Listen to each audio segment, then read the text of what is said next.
Assalamualaikum warahmatullahi wabarakatuh. Bismillah, alhamdulillahirabbil alamin. Yang kami hormati dosen pengampu analisis wacana kritis Dr. Eva Eridia MPD beserta Bapak Dr. Soki Ahya MPD. Di sini kami mu'alifah akan mempresentasikan mata kuliah analisis wacana kritis dengan tema linguistik kritis dan wacana kritis.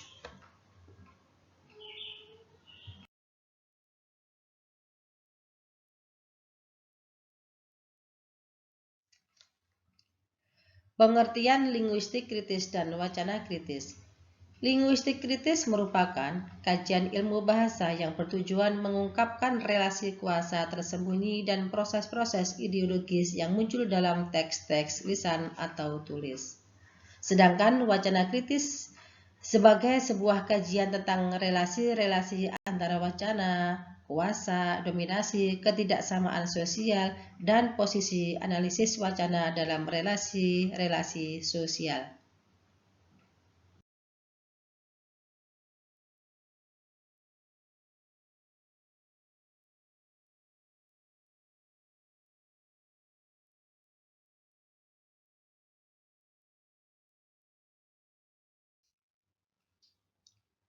Di sini memfokuskan pada dua pandangan Halliday yang terkenal, yakni bahasa sebagai semiotika sosial dan linguistik sebagai tindakan. Yang pertama, bahasa sebagai semiotika sosial ada 6. Ada teks, ada konteks situasi, ada register, kode, sistem linguistik, dan struktur sosial. Teks, bahasa yang sedang melaksanakan tugas tertentu dalam konteks situasi menurut Halliday dan Hasan tahun 1992 halaman 13. Konteks situasi yaitu keseluruhan lingkungan baik lingkungan tutur atau verba maupun lingkungan tempat teks itu diproduksi, diucapkan atau ditulis. Yang ketiga, register merupakan konsep semantis yang dapat didefinisikan sebagai suatu susunan makna yang dihubungkan secara khusus dengan susunan situasi tertentu dari medan, pelibat, dan sarana menurut Halliday dan Hasan tahun 1992 halaman 53. Keempat yaitu kode, prinsip organisasi semiotik yang mengatur pilihan makna oleh penutur dan penafsiran pendengar menurut Halliday tahun 1977 halaman 22. Kelima, sistem linguistik. Sistem lingual atau linguistik system terdiri atas 3 tingkatan. Yang pertama, semantik. Yang kedua, leksikogramatis. Dan ketiga, fonologis dengan menempatkan sistem semantis menjadi perhatian utama dalam konteks sosiolingual. Menurut Halliday tahun 1978 halaman 111. Yang terakhir yaitu 6, struktur sosial.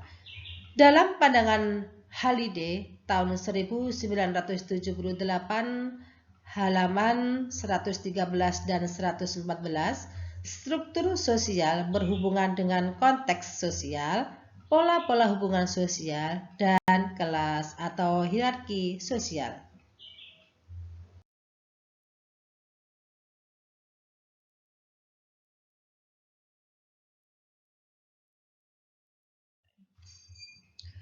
Pokok pikiran tentang kedua dari karya Halliday adalah pandangannya tentang linguistik sebagai tindakan, dan secara lebih spesifik, linguistik sebagai sebuah bentuk tindak politis.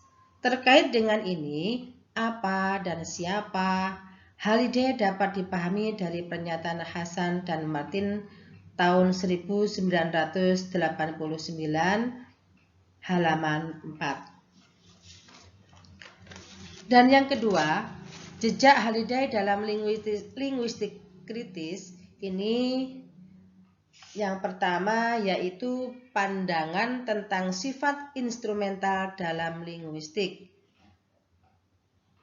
Linguistik kritis memberikan landasan yang kokoh untuk menganalisis penggunaan bahasa yang nyata antara lain dalam politik, media massa, komunikasi multikultural, perang, iklan, dan relasi gender. Jejak Halliday dalam linguistik kritis yang kedua yaitu pandangan tentang pengaruh hierarki sosial terhadap struktur sosial. Menurut Halliday tahun 1978, struktur sosial hadir dalam bentuk-bentuk interaksi semiotis dengan menjadi nyata melalui keganjilan dan kekacauan dalam sistem semantis. Dalam penggunaan bahasa politik, misalnya tampak muncul adanya fenomena kekaburan dalam bahasa yang merupakan bagian dari ekspresi dinamis dan tegangan sistem sosial. Kekaburan itu dipilih dalam rangka mewujudkan ketaksaan, pertentangan atau kebencian, ketidaksempurnaan, ketidaksamaan, serta peradaban sistem sosial dan struktur sosial. Dalam interaksi yang nyata, sehari-hari keganjilan dan kekacauan dalam sistem semantis itu menjadi nyata. Para linguistik kritis percaya bahwa komunikasi yang terjadi akibat kekacauan itu adalah relasi komunikasi yang timpang, di mana para partisipan komunikasi tidak memiliki fungsi dan akses yang sama. Dalam jejak Halliday, linguistik kritis yang ketiga yaitu pandangan tentang teks adalah proses sosiosemantis. Jejak Halliday yang keempat yaitu pandangan tentang kesatuan teks dengan konteksnya. Wacana dan dari yang sudah dilahirkan itu, Fowler membedakan konsep teks dan wacana. Wacana dibangun dari teks dan konteks. Untuk melihat bahasa sebagai teks membawa kita kepada kajian keseluruhan unit-unit komunikasi yang dilihat sebagai struktur sintaksis dan semantik yang koheren yang dapat diucapkan atau ditulis. Dalam pandangan kritis, teks dipandang secara dinamis sebagai komunikasi interpersonal dalam konteks. Dengan demikian, teks dapat dipandang sebagai medium wacana.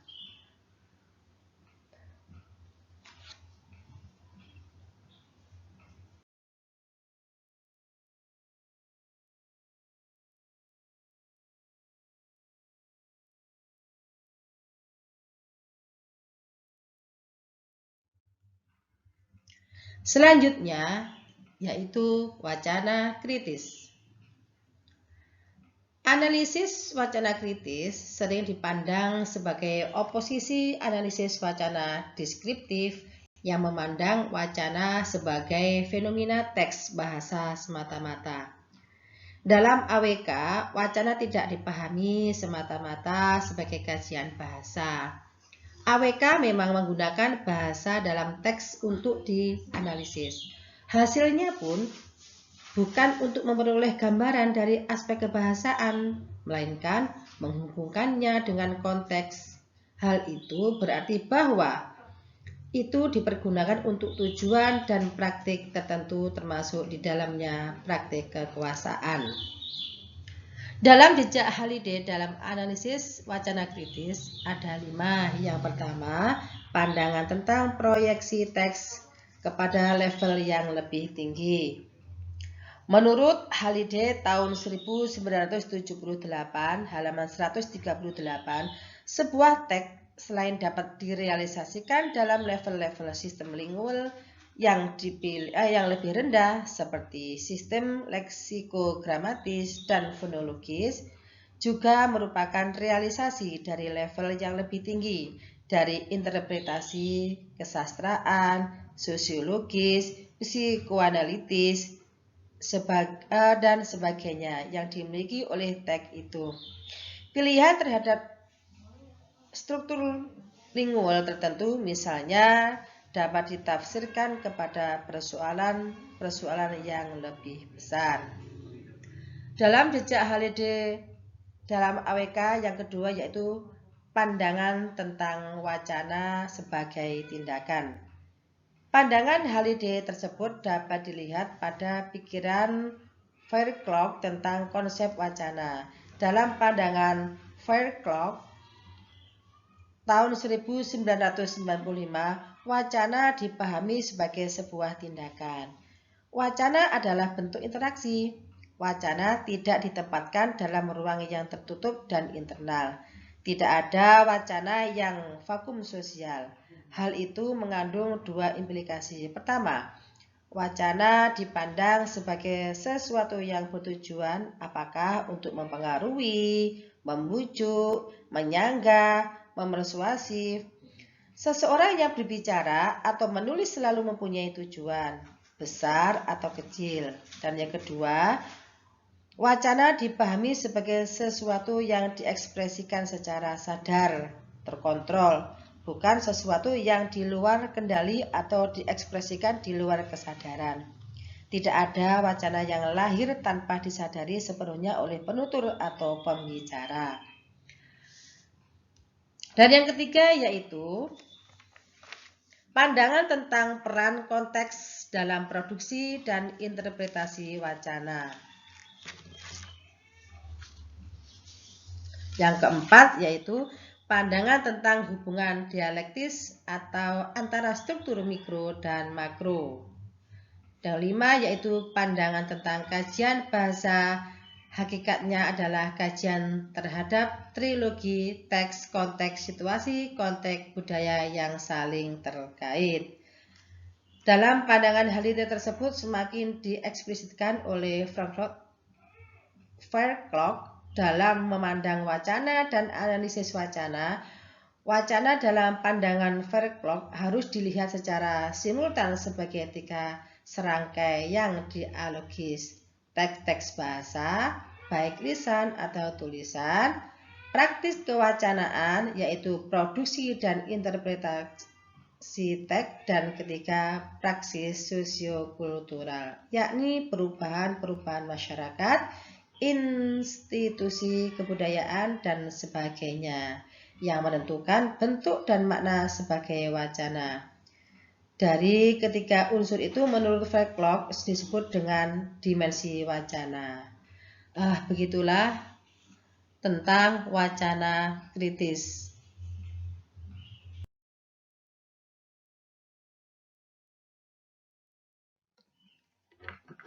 Demikian tadi presentasi kami tentang mata kuliah AWK dengan tema linguistik kritis dan wacana kritis.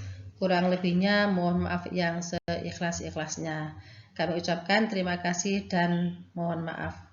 Wabillahi taufiq wal hidayah. Wassalamualaikum warahmatullahi wabarakatuh.